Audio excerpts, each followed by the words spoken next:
do a little something different on this channel and let me self-indulge a little bit and express a little admiration and explanation of an anti-hero that I've come to be somewhat emotionally attached to, the story of at least.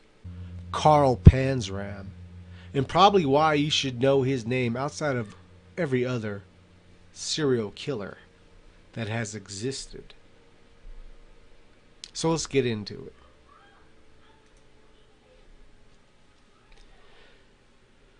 All these quotes are from Panzram, a journal of a murderer. The first time I came to saw the name or see the name of Carl Panzram was when it was attached to the quote, "I wish all of humanity had one neck and that I had my hands on it." After reading that dandy of a line, I had to learn more about who Panzram was. What made him hate life and humanity and himself so much? What drove him to this? Having heard the names and the stories of the most infamous serial killers before, I figured there couldn't be much about Panzram that could be topped by Ted Bundy or Richard Ramirez or any other known mass killer. But boy, was I wrong.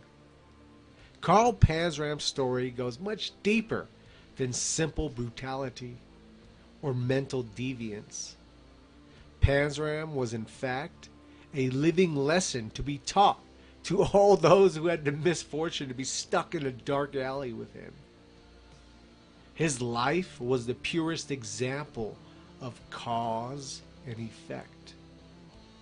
The hypocrisies of modern civilization and dogmatic religious teachings all came to the head in the life of Carl Panzram. Through an education of life's harsh realities from a very young age, Panzram quickly came to grips with the starkness of existence when he said, "This lesson I was taught by others, might makes right."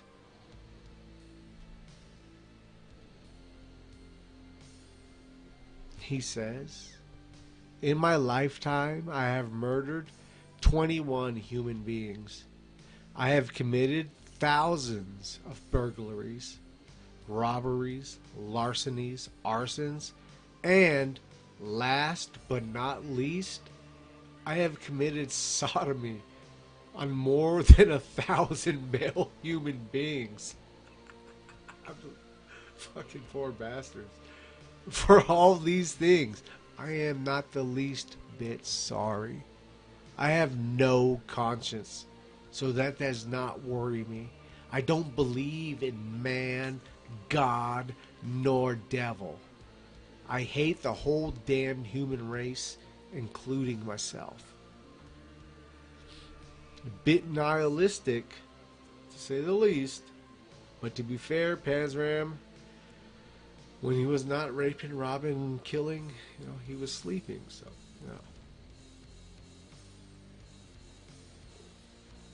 But how this little German kid, well, man, who anyone who watches the movie on Carl Panzram, where I think James Woods plays Carl Panzram, is the most disgusting thing ever. So if you watch this video and then you're like, "Who the fuck is this Carl Panzram guy he's fucking LARPing on right now?" You can, and you watch that movie, don't watch that movie. Oh my god. So it's like a fucking slap in the face. But why this German man, who was a kid who became so fucking fucked over by Christianity, the priest, modernity, and just life itself, and that where he became the monster, he became. I think this is what makes his story valid about speaking about. is that?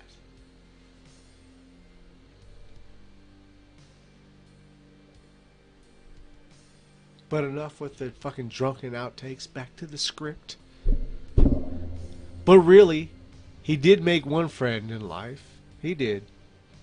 Who he also threatened to kill if he ever turned his back on panzram again, which he did.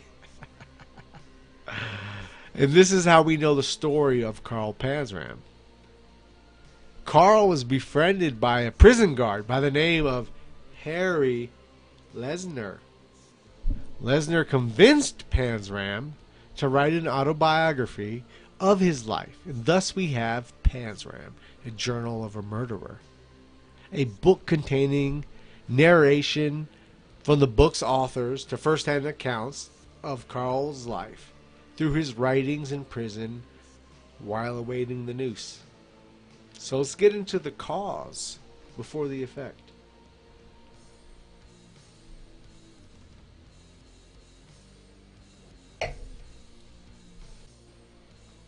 Panzram was born into a large family, typical at the time, on a small farm in Minnesota in June 28, 1891, to the parents of German descent. He describes them as hardworking, ignorant, and poor. Yeah, that's typically how it goes. By the time Panzram was 8, his parents had split up, leaving his mother to raise 6 kids on a small worked farm. Already a liar and a thief, yeah, this is what Panzram was. The rest of his siblings were, honest little farm kids. But there's always that deviance that's kind of naturally in people that arises from a start. And it's not always such a negative thing.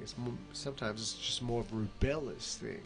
And being rebellious against something that's so sick is sometimes a positive virtue, I would argue. But anyways, already a liar and a thief. From the start, Panzram showed a natural difference from the rest of his family, who were honest and hardworking, according to him. Despite his juvenile antics, Panzram still found himself put to work in the fields, after school helping out the family, till the late hours of the evening. It was around this time that he started to question his life and the people that surrounded him. My portion of pay consisted of plenty of work and a sound beating. Every time I looked cockeyed or did anything that displeased anyone who was older and stronger and able to catch me and kick me around whenever they felt like it. And it seemed to me, and still does now, that everybody thought it was all right to deceive me, lie to me, kick me, whenever they felt like it. And they felt like it pretty regular. That was the way of my life until I was about 11 years old. So, growing up, working the fields, getting his ass kicked by all his older brothers. He's always wrong no matter what. And why is he wrong? Because they can kick his ass and tell him he's wrong. So he's starting to get this basic foundation of understanding of this very in-depthly philosophical concept of might makes right, which is really common sense, but this day and age has become this fucking complex philosophical content. So it was around that time that Panzram decided to leave town and create his own destiny. So 11-year-old Panzram hit the road. 11 years old, leaving the house. Like, I'm out of here. Fuck this shit. But this is something you got to be born with. This wanderlust that he expresses, you have to be born with this shit. Because most people would put up with this bullshit. So 11-year-old Panzram, he hits the road. But not before he broke into his neighbor's house and stole some food and a pistol for his journey. Unfortunately, for a young Panzram, his journey was cut short. He says, I was caught, brought back home, and beaten half to death. Then sent to jail from the Minnesota State Training. I was caught, brought back home, and beaten half to death. Then sent to jail, and from there to the Minnesota State Training School at Red Wing, Minnesota. Right there and then, I began to learn about a man's inhumanity to man. The Christian methods used at Minnesota training school were nothing new to a 12-year-old Carl. He says, there, during my 2 years, I was trained by two different sets of people to have two different sets of morals. The good people tried to train me to be good, and the bad people did train me to be bad. The method that the good people used in training me was to beat goodness into me and all the badness out of me. The more they beat me and whipped me, the more I hated them and their damned religion. And when the usual ass beating was not sufficient enough, the training school clergymen had more creative ways of getting their point across. Back to the book. They had various methods of punishing us for doing wrong and teaching us to do right. The most popular with them was to take us to the paint shop. So called because they used to paint our bodies black and blue. So just to diverge a little bit, since this is out the ordinary, in prison they do the same thing. When an inmate has been decided to deserve an extra ass kicking,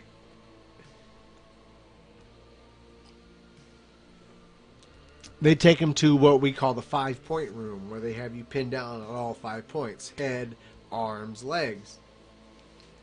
They beat the fucking shit out of you in your cell. And this has happened numerous times. I've witnessed this numerous times. This is not mythology. This is fucking fact. And they dope you up and tie you down in the 5-point room, and they can write it out as the dude had a fucking mental breakdown, and they can justify putting you in that 5-point room for numerous amount of time. How long do they put you in there? Till you fucking heal from the beating, so they can put you back in general public or in solitary or in the hole, wherever you're at, when they beat the fuck out of you, and not get a goddamn lawsuit brought against them. Because at that time, the poor bastard has no contact with humanity at all and is legally allowable. This is what they're doing to these fucking little kids in his Christian reform school. And you wonder why he fucked 1,000 people up the ass.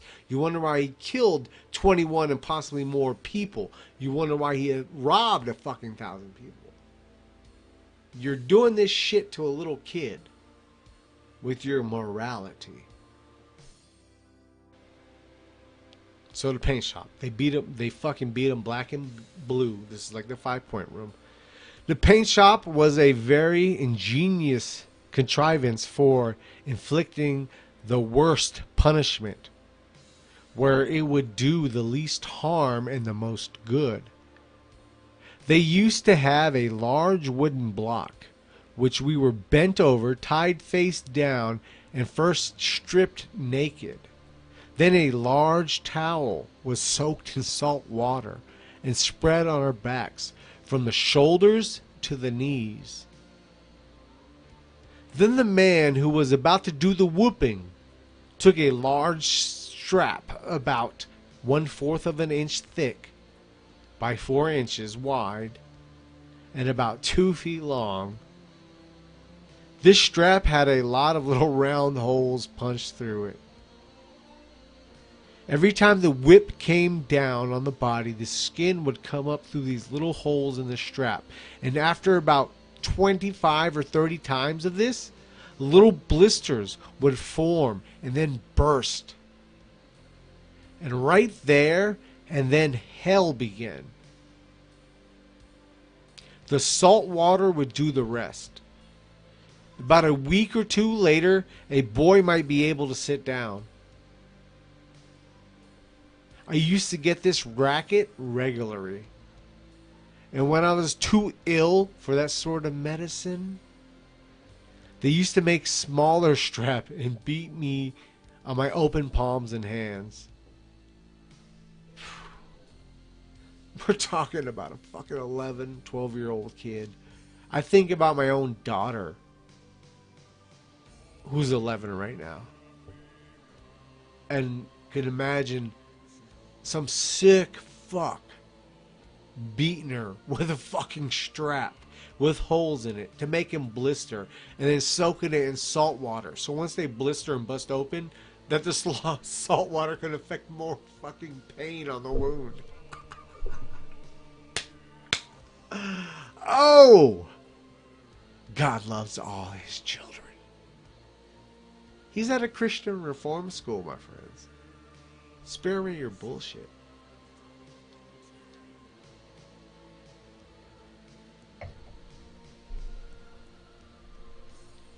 So it's pretty sick. We're seeing, yeah, he was a deviant kid from day one. He had a little wanderlust in him. Maybe it could have been channeled right. I think it could. I think Carl Panzram could have used his energies, and we'll see throughout his life. Since he was so good at being bad, I think he could have been so good at being good as well. But his wanderlust was taken and thrown into this chaotic field of deviancy and enhanced in that as well, especially through this kind of treatment.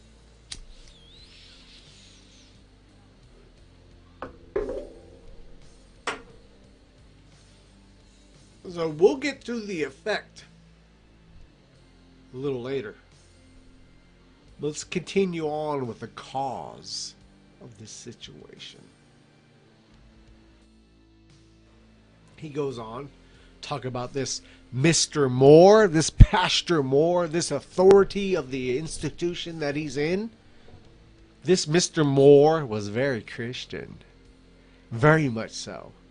I was taught to pray. And when I got out of bed every morning to say grace at each meal and give thanks to the Lord after it, he examined my penis and my rectum, asking me if I had ever committed fornication or sodomy or ever had sodomy committed on me. He explained in detail and very thoroughly just what he meant by these things. There began my education. I have learned a little more since. This exists. We're still hearing about these fucking sicko priests today. So, most of these people that go through this shit are broken by it. This motherfucker broke everyone else he ever met because of it. So, he could have channeled that towards something great, what he had in him. But instead, he wanted to be the Grim Reaper. And I think he fulfilled his purpose. I think he did. And I empathize with him on some levels, to where I understand his pain and why he would hate humanity. I wish he would channel that energy into making humanity better, so it doesn't make these same fucking mistakes and deviances against itself. But he didn't. He goes on, I had learned that a boy's penis could be used for something besides to urinate with, and that a rectum can be used for other purposes than crepitating. Oh yes, I had learned a hell of a lot more from my expert instructors. So you have this innocent kid who, this sick pervert priest, the innuendo of raping him exists, but there isn't, in the book, there isn't a full, there isn't a smoking gun in that sense. So we'll get to the first part where there is the smoking gun, but in this aspect, there isn't the smoking gun. So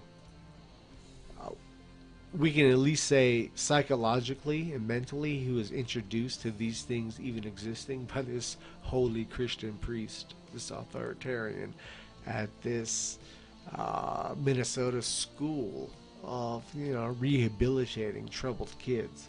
These sick old pervos.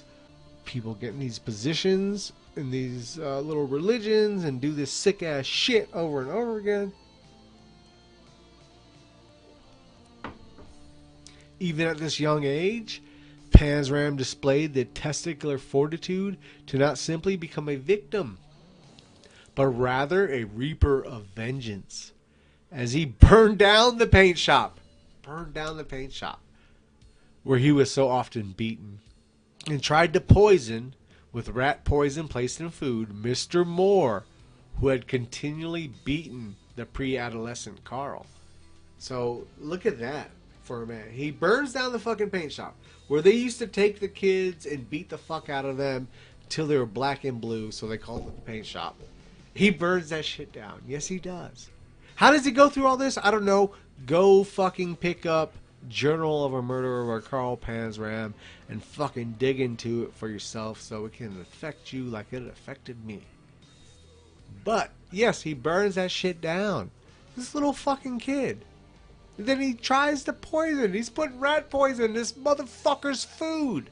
Who's putting all these perversions about anal rape into his head. And then beating him at the same time. Who's getting off on talking about fucking molesting kids with a young Carl. He's fucking like, I'll fuck you, I'll poison you and kill you. He has this natural fortitude. He had this natural quest of wanderlust from the start. So when in this sterile society, anyone who has that, present company included, has been always vilified as a criminal or a bad person. But there's always, when you grow up in a sick society and from day one you're against that sick society, there's something very healthy about you. I've come to learn that about people like Panzram and myself and numerous similar people. There's something very healthy in you when you naturally rebel against the sickness. And you're not even conscious of it. But anyways, I digress. We go back to the story. After serving 2 years there, upon his release, Carl Panzram had found his way in life, as he goes on to say. When I got out there, I knew all about Jesus and the Bible, so much so that I knew it was all a lot of hot air. But that wasn't all I knew. I had been taught by Christians how to be a hypocrite and had learned more about stealing, lying, hating, burning, and killing. From the treatment I received while there and the lessons I learned from it, I had fully decided when I left there just how to live my life. I had fully decided. Now listen, this is a drunken reading. I could fucking do this sober and fucking patch it all together, but god damn it, this is gonna be authentic. So fuck you. Enjoy the story. Stick with it. And listen to me reread a fucking sentence that doesn't make sense. But that wasn't all I knew. I had been taught by Christians how to be a hypocrite and had learned more about stealing, lying, hating. Okay. From the treatment I received while there and the lessons I learned from it, I had fully decided when I left there just how to live my life. I made up my mind that I would rob, burn, destroy, kill everywhere I went and everybody I could as long as I lived. That was the way I was reformed in Minnesota State Training School. Good job, guys. Good fucking job.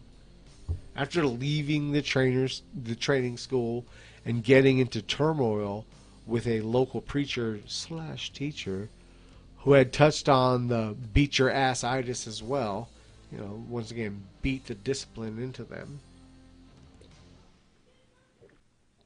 You can't beat discipline into them. It's just a failure. You can't beat anything you want to try to beat into your kid. You can't beat into them You just can't. It's just hasn't worked, period. Through any situation. It builds resentment more than anything else. It builds resistance more than anything else. So, yeah, it just doesn't work. But anyways, and we're getting a prime example of it right here. And that's why we're enhancing the story of this guy who fucked a bunch of people in the ass who didn't want to get fucked in the ass. So, it's just giving you a little lesson, motherfuckers. So anyways, Carl decided to do what was a common act for many people looking for a new beginning. Find an open door, or he found an open door on a passing train to hitch a ride. So back in them days, right? They were all the good old country songs about motherfuckers hopping on the train and blazing their own trail. Carl went and did that, but it didn't turn out how he was looking for sure. Let's see.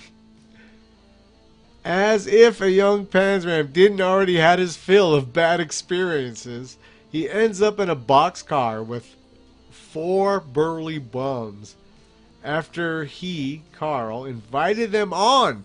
He was already on this little boxcar by himself, and these bums are trying to get on. Oh, they're running as it's going. He's like, yeah, come on. Let me help you out. Get you on here. So he does this, right? The bums repaid the young teenager, panzram, for his good deed of helping him on by taking turns fucking him up the ass. Yes, they did. Yes, they fucking did. I left that boxcar a sadder, sicker, but wiser boy than I was when I entered it.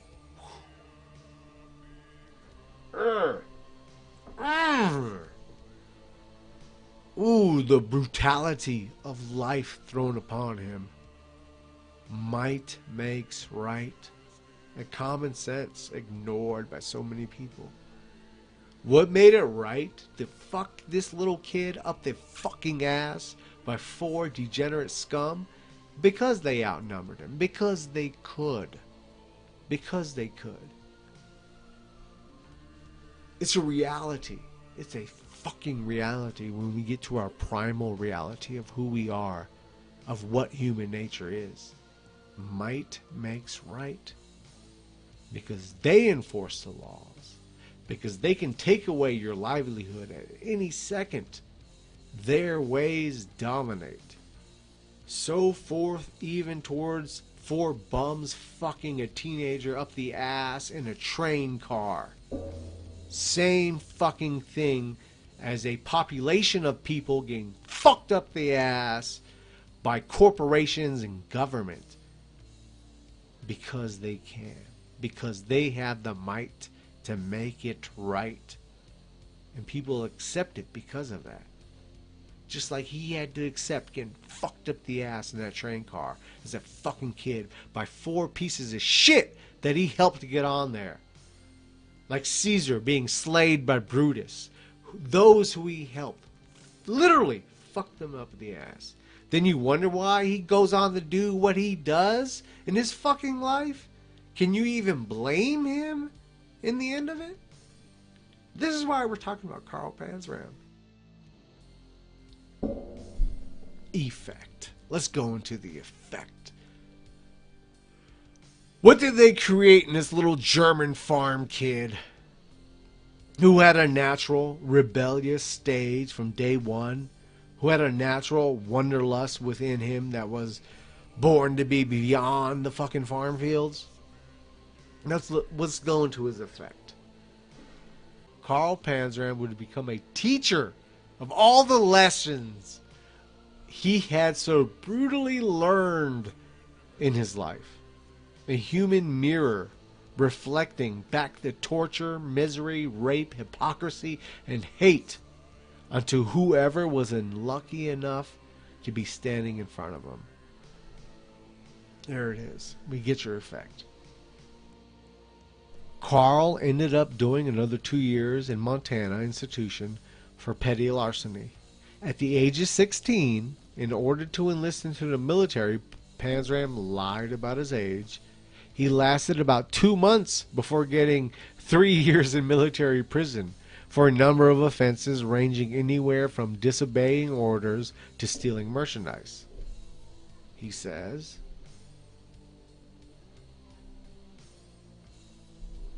I got 3 years in the U.S. military prison at Fort Leavenworth, Kansas. My general court-martial or trial was held at Fort William Henry Harrison, Helena, Montana, and my court proceedings were reviewed by then Secretary of War, Mr. William Howard Taft. He recommended for me 3 years. 13 years later, I had the very good fortune to rob him out of $40,000 worth of jewelry and Liberty bonds. This happened in his home in New Haven, Connecticut in the summer of 1920. So, fucking Howard Taft. Like, he's so intertwined with him. He's involved in his court proceedings. And then fucking Panzram robs his house and gets a fucking pistol and a 45 and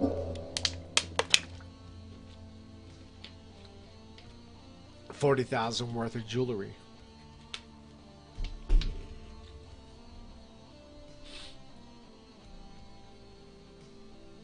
I was discharged from that prison in 1910. I was the spirit of meanness personified. I had, not at this time, got so that I hated myself. I only hated everybody else.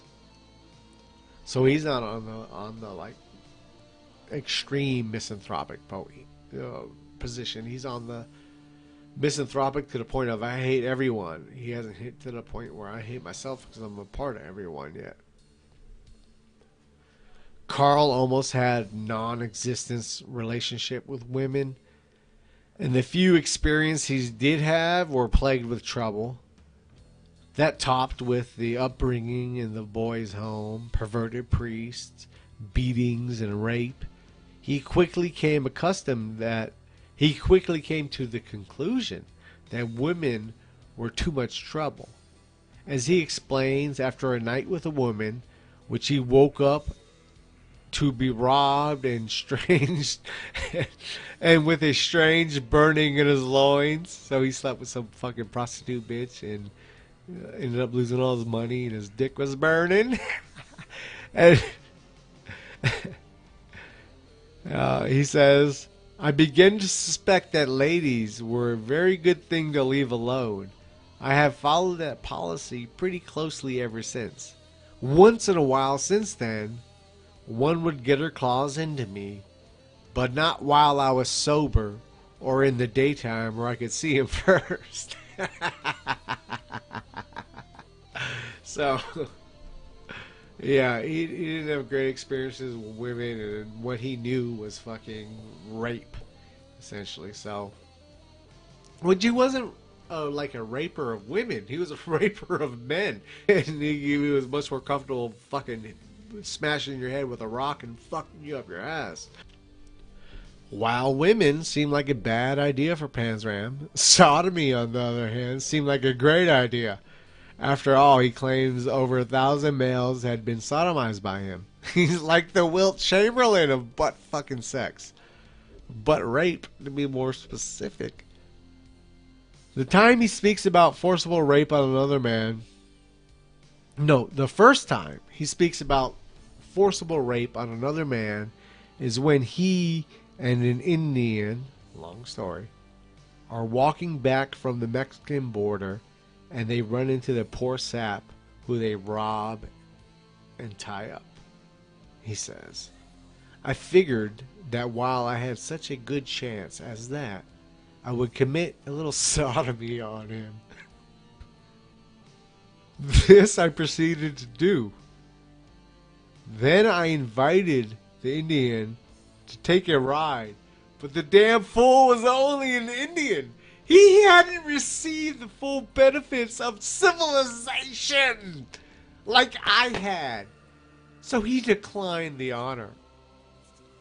This Indian, he hadn't received the benefits of being fucking raped in a boxcar by this society. He hadn't received the benefits of being beaten and torn into and psychologically molested by the dominant religion and the authoritarian institutions of the society. This poor Indian hadn't got that level of civilization that makes us so great. He didn't get that learning. So he didn't want to fuck this poor kid up the ass. Because he didn't get that experience in modernity that Carl got. He didn't get that. That is one of the most powerful statements against modernity you could ever have. And I pity the fool that doesn't get that. I pity the fool.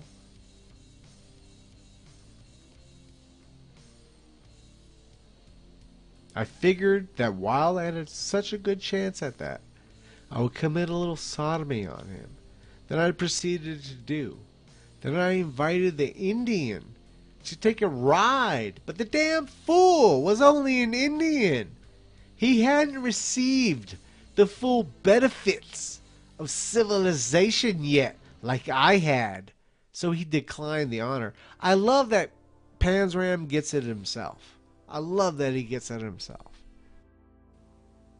While in prison at their Deer Lodge in Montana, says, at that place in time, I got to be an experienced wolf. I knew more about sodomy than our old boy Oscar Wilde ever thought about knowing. I would start the morning with sodomy. In prison, he would start the morning. Now look, I kind of ha-ha at it. I've known people that have fucking gotten raped in prison. Known them. Seen them later.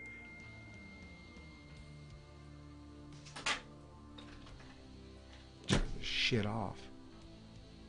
It's a ha-ha in a fucking tragic way. It really is. I truly empathize. Knowing people that have gone through that and how it's changed them, seeing people taken advantage of and what it's done to them, the sickness of it. There's a ha-ha, but it's a tragic fucking ha-ha. It's all Greek tragedy, laughing at fucking the misery. Panzram's rape mania was not limited solely to men, but anyone, be they child or man, as he explained in his time in Angola. Ooh, here's where we get really sick. Here's where I lose you, brothers. Here's where I lose you.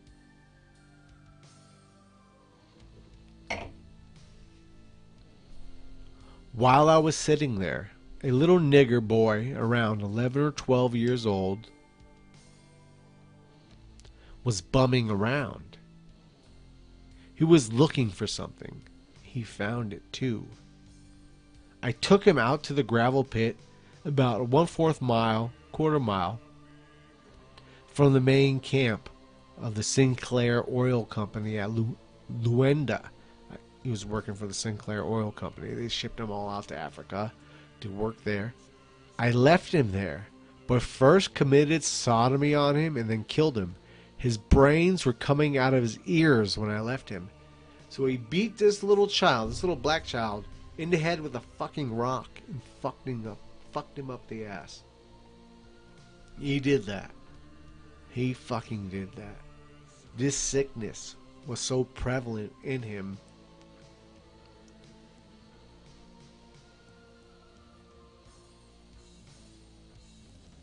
For having raped over 1,000 people, his official death toll at 21 seems a bit disproportional. I have to believe there's even more than 21.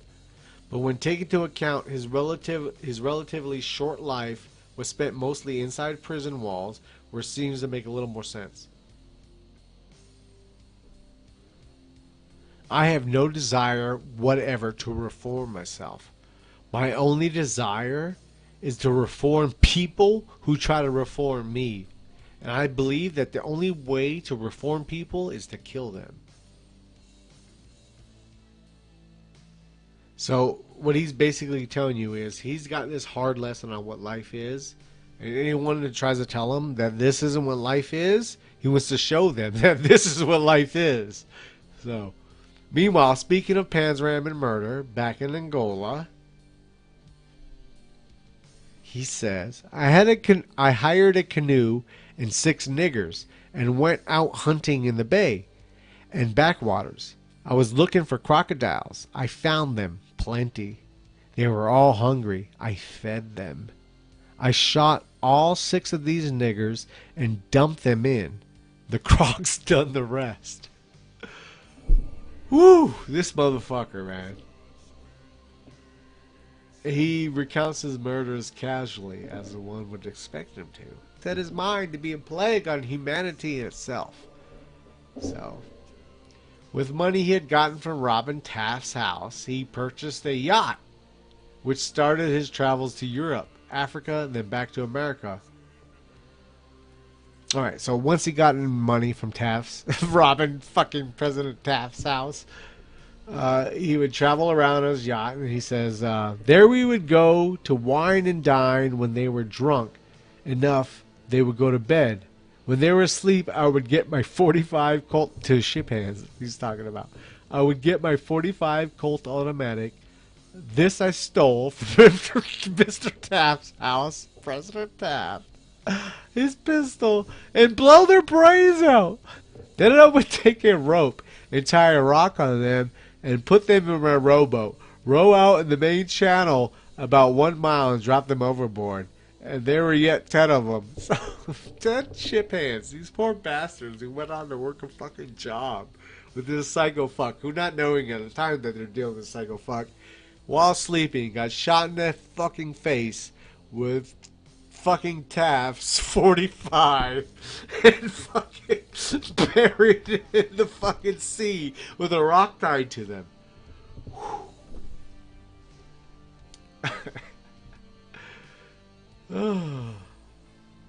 Panzram was not only concerned with individual murders, but had plans of mass death. My whole mind was bent on figuring out different ways to annoy and punish my enemies, and everybody was my enemy. Panzram had a few detailed plans on how to commit mass death, but his plans hinged on getting enough money to be able to fund these ideas. 1. He wanted to set off large bombs in a train tunnel that would also explode various gases in glass jars that would have been instant death for any person on the train. 2. He intended on blowing up an American ship and making it look like it was the British in order to instigate a world war. He intended on making enough poison to start infecting the water supply. None of these plans ever came to fruition, as he would always end up back in jail before being able to build up the resources to commit such mass acts of violence. Panzram's life was spent in and out of prison, mainly getting caught for smaller crimes while getting away with larger crimes. While in prison, his violence would not stop, as he got into countless fights. Sodomized many inmates. Oh, thank God I never served time with this motherfucker. Jesus Christ. Set fires in numerous different prisons. Numerous different prisons. Escaped and attempted to escape whenever he felt to do so. And he's actually escaped from prison. I actually escaped from a juvenile institution, so. Small fucking dick stroking right there. But goddamn it, I did. I got caught like fucking within a few hours, but still. Surprisingly enough, his undoing came by his own mouth. Happens to the best of us. At the age of 37, he was arrested in Washington, D.C. for stealing a radio out of a house. When the officer informed Panzram of his charge, Carl brushed it off and told the officer the charge was a joke. When the officer further inquired why, Panzram replied that he had killed too many people to worry about the charge. Panzram, maybe in a short lapse of mission, seemingly sabotaged any chance he had. He would have to continue his life's quest outside of prison, as he gave a few specific details.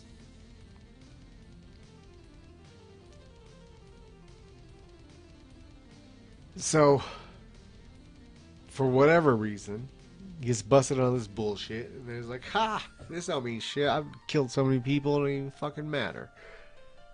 Why he would say that, who knows? Maybe he would just wanted to fucking give himself up.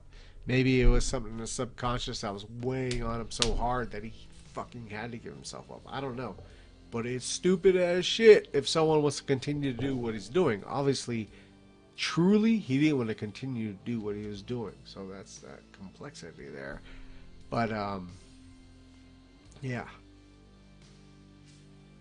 It was in the DC lockup where Carl had met his unlikely only friend, Lesnar's first encounter with Panzram, as explained in the book. Lesnar was to remember later his first awareness of something unusual in one of his prisoners. On the western side, against the setting sun that burned into the tall, dirty, barred outer windows, Lesnar saw the silhouette of a large man framed by a second of bars. The young guard was affected in a way he could not explain, so he had this immediate impact, just the silhouette of him alone. This big German in front of him, in front of this little Jew. Except to state decades later that there was a kind of stillness around him, stoicism. How he looked. As Lesnar turned to walk away, he had a peculiar feeling. He turned to see Panzram watching him from behind the bars. "When is your court date?" Lesnar asked casually. "November 11th, Panzram said coldly. "What's your racket?" Lesnar asked, smiling. "What I do is I reform people." Lesnar responded vaguely and moved away uneasily.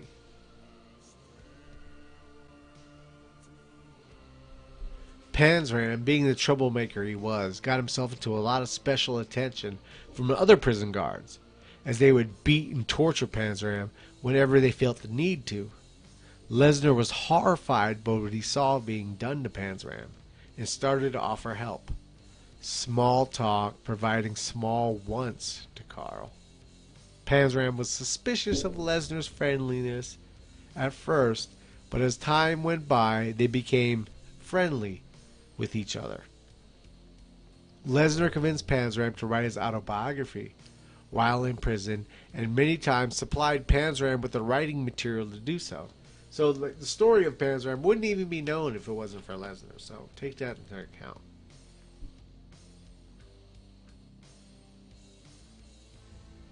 After a trial during which Panzram acted in his own defense, he was found guilty and sentenced to 25 years in prison to be served in Fort Leavenworth in Leavenworth, Kansas. When he arrived, he was read the rules of the facility by the warden in his office. He told him, ominously, "I'll kill the first man that bothers me." But he was believed to be too psychotic to be with the general prison population. He was assigned...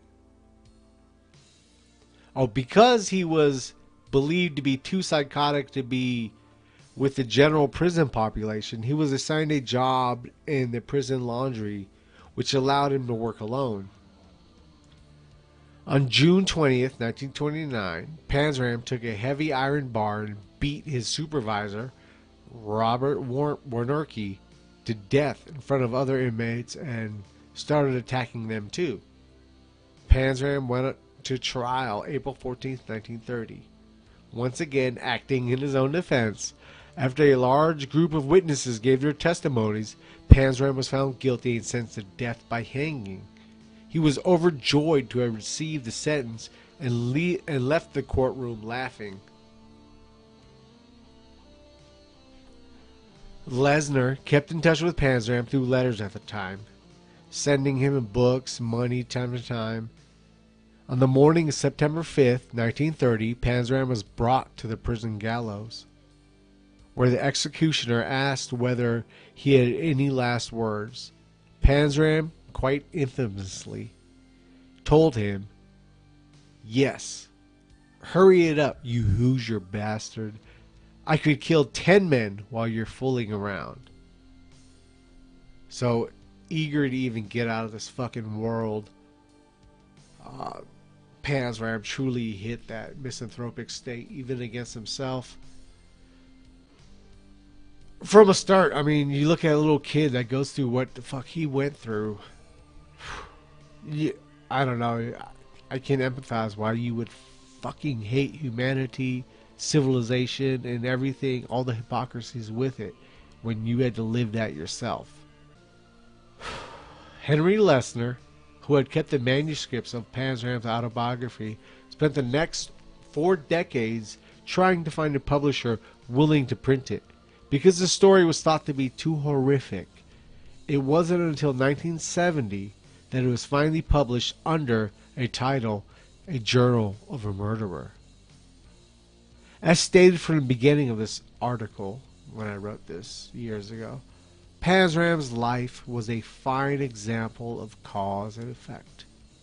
While sick and vengeful in his actions, Karl Panzram displayed a will and fortitude that, if placed in any direction, could have led him anywhere he so chose, from greatness to infamy. He chose his path, being a living, breathing Grim Reaper on the earth, to reform the people who brought him civilization. Every head he mashed in and every life he ruined was the direct result. Hypocritical, perverted, careless surrounding that a young Karl was brought up in. Karl Panzram had the option.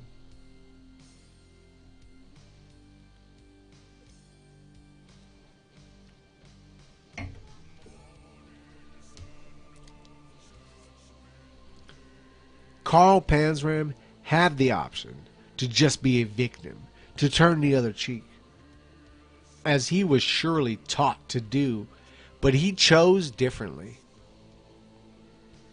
His life and his decisions go beyond simply right or wrong. The monster makers are sometimes bitten back by the monsters that they create. And this is the case of Karl Panzram. When a man has done such heinous acts as Karl has done, he essentially forces the spotlight on the question on his development. It is easy to make the mistake of simply writing Panzram off as a murderous maniac and ignore the larger question of what was the madness that created Karl Panzram, and why is it still allowed to exist? The act of a single man being halfway decent to Karl Panzram was enough to confuse him and eventually to win him over as a friend. Look at that. As this poor child that grew up in your correctional facilities. As most children who grew up in your fucking correctional facilities come to learn, as Panzram does. But not majority of them have the will and determination Panzram does That's why they don't have the effect that he had. But nonetheless, just this guy showing up at fucking halfway decency was enough to fucking make a friend of him. And this is your hypocrisy of what exists in modernity. It was not like Lesnar was out of the ordinary with his action. He was simply decent and felt friendly towards Panzram. Like an abused dog who runs across a nice person trying to actually feed it. First it hesitates and is unsure.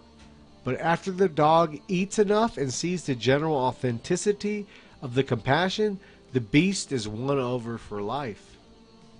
True enough. It has been said by Carl and others that Panzram hated the whole world and even hated himself, which in the end may be true. But to take vengeance on humanity with such potency shows he really mourned his death as a child and deeply loved the innocence that was forever taken from him at such a young age. That is to say, he didn't love what he was, but he loved what they had killed in him at such a young age. And this is why his whole fucking life was dedicated to vengeance against humanity and civilization. And this is the story of Carl Panzram. And if this is where I lose you, then this is where I lose you. But I think it's very important to the human dynamic and how we deal with people in this fucking world. So, thanks for joining me for this whole trip